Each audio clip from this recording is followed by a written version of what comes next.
NOAA breached its own rules on scientific integrity when it published the sensational but flawed report aimed at making the maximum possible impact on world leaders at the UN Climate Conference in Paris in 2015. This study was based on misleading and unverified data.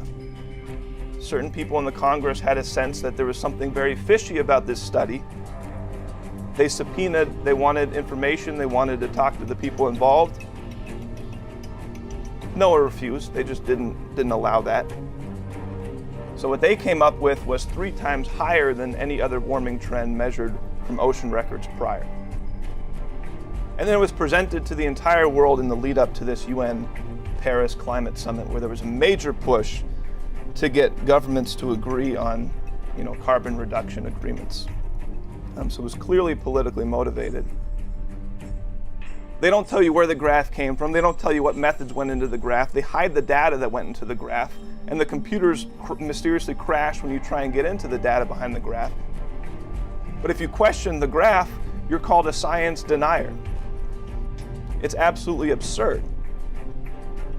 So this new expose is excellent. It pulls the curtain in how you have fake news, what is literally fake presentations of reality, presented in the name of science.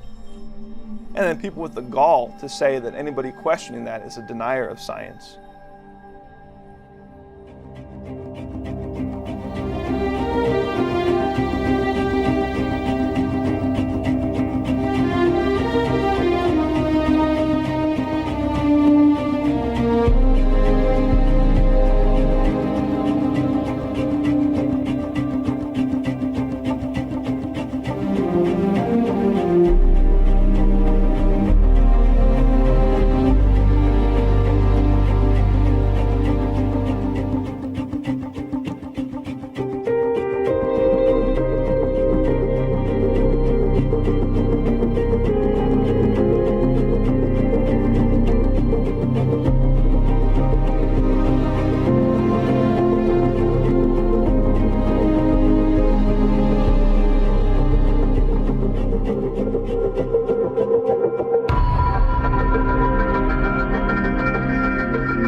Global warming really has become a new religion because you can't discuss it. It's not proper. The American Physical Society, which I was a member, said the evidence is incontrovertible that global warming exists. Now think about that. This is a physical society, and they say you cannot discuss global warming because we believe it's happening. Global warming really starts with these 2 people, Al Gore and Curry.